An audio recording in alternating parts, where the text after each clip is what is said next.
Tony Khan is acting alone and acting because he's finally being a good guy and a good boss? No, I don't. And they don't give a fuck, bro. They don't give a shit. That's what bothers me. I didn't care to see it because by the time it was over, no one's going to be talking about it.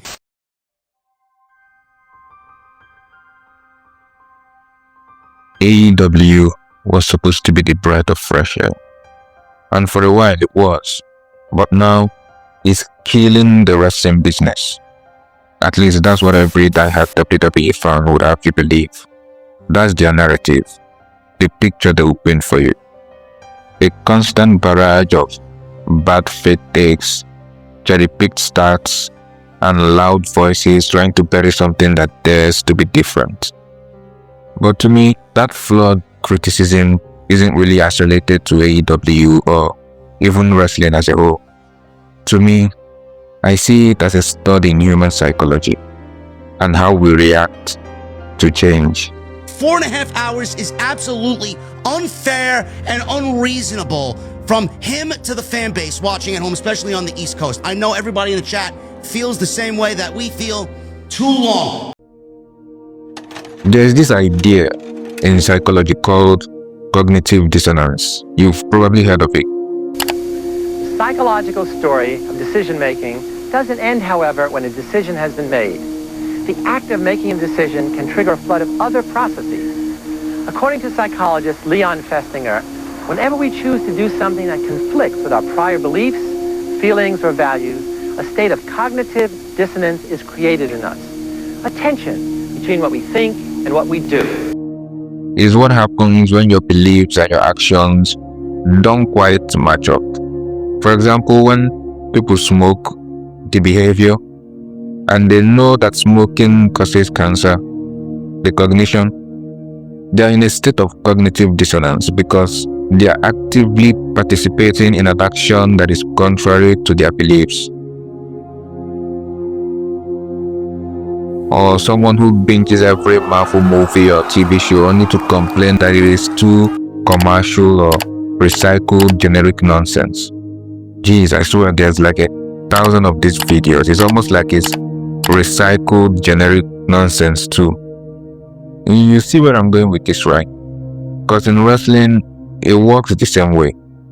A lot of fans, I'm not gonna name names, have been conditioned to a certain kind of product. Flashy intros, soap opera scripts, long entrances, familiarity.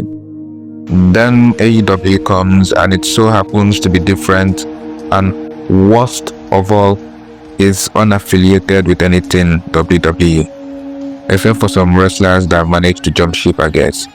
How was it different, you ask? Well, the matches are longer, the stories are more layered, there are fewer breaks, fewer ads, less hand-holding. It respects the viewer's intelligence. I mean, how dare they try to respect their audience's intelligence? I'm watching a wrestling show, not Doctor Who. And that's where dissonance kicks in. You tell yourself AEW doesn't make sense or has no storytelling, not because it's true, but because admitting it's better or even on the same level as what you are used to, which in this case is WWE, which you watched as the sole US-based product for the past 2 decades, threatens your existing beliefs. That's dissonance. And avoiding it, which is AEW, is how your brain protects you. Then you begin to find excuses and justification that doesn't make any sense. Too much wrestling on a wrestling show? Where have all the attention span gone? That's that dissonance right there, again. It's the effect of preparatory mental set on. And you see this phenomenon begin to manifest itself in a little something we've collectively referred to in the wrestling community as tribalism. How do you react to the tribalism that's going on? I think it's silly, personally. I'll see fans online, the way they communicate with each other. Just so you guys know, that's not what's going on. Like with the wrestlers, we're all rooting each other on because As humans, we build our identities around groups we are a part of, countries, teams, and of course, fandoms, and wrestling promotions. I want to tell you I'm here today to take that flag and shove it straight up Triple H's ass! But WWE is more than a product. It's a monolith, a generational global brand with 40 years of dominance. To many fans, it's not just a promotion. It is wrestling itself. It's a lifestyle. So when something like AEW comes around, it's not just an alternative, it's an attack on the tribe, on them. It probably also doesn't help that AEW prides themselves on being wrestling first and sports-based or adjacent. I'm not going to have that argument of whether pro wrestling is a sport or not. AEW doesn't use the same narrative devices. It's athletes, not entertainers. Athletes break the mold. People like Eddie Kingston, he doesn't play a character. He is the character. Or Hangman Page, whose storyline isn't about glory, it's about self-worth.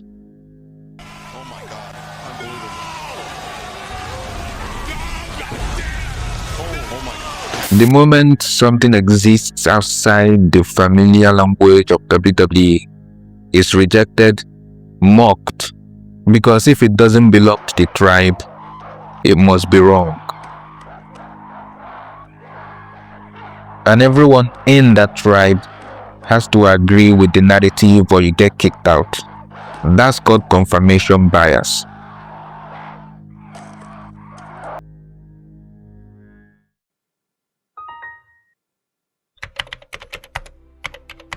Confirmation bias. Confirmation bias is the tendency of people's minds to seek out information that supports the views they already hold. It also leads people to interpret evidence in ways that support their pre-existing beliefs, expectations, or hypotheses. The idea that we actively look for information that confirms what we already believe.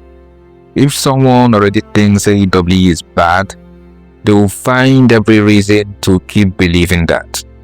It doesn't matter how good the matches are, it doesn't matter how high the pay-per-view buy rates are, or how AEW is surging on HBO Max or forming international partnerships.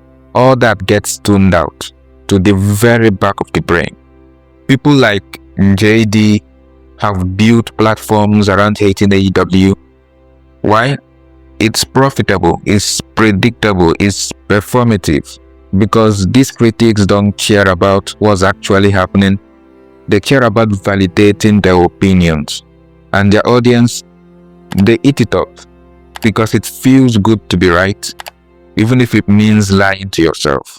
And the ultimate lie is not just that AEW is different, but that AEW is damaging wrestling. And yet, the reality tells a different story. AEW is working with other promotions, creating dream matchups.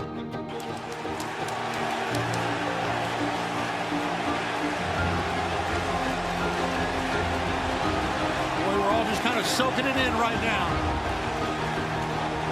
Mind games being attempted.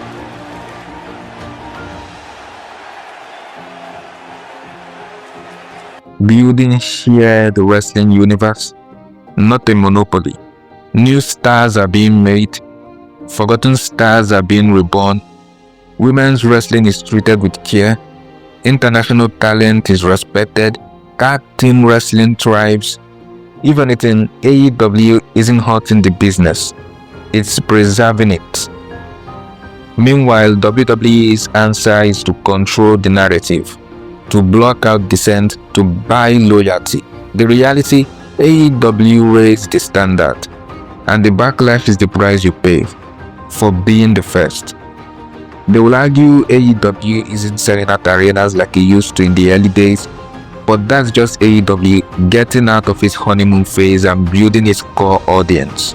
They will argue wrestlers are not being treated fairly enough, but then scoff as they read articles about how Tony Khan is increasing talent pay and welfare. They will tell you AEW tells no stories, just flips, no sells, but then go back to watching the same old regurgitated Samoan family drama series and tell you somehow that it is better than Hangman Swerve rivalry. They would even tell you AEW has no star power, but cream their panties when a new talent arrives from AEW to WWE. God! NXT just became glamorous. The same AEW they claim they don't watch. AEW is imperfect.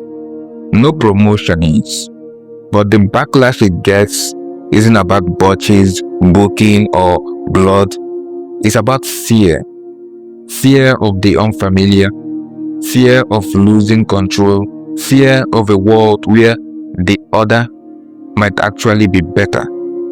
That's why the hate sounds so loud. That's why it feels so emotional. Because when something challenges what you've known all your life, the status quo, your brain pushes back. But here's the thing about change. It always feels wrong until it becomes the new standard. AEW is not bad for the wrestling business. AEW is the wrestling business at its most pure, most raw, and most honest. And the people screaming the loudest, they are not scared of AEW failing. They are scared of AEW winning.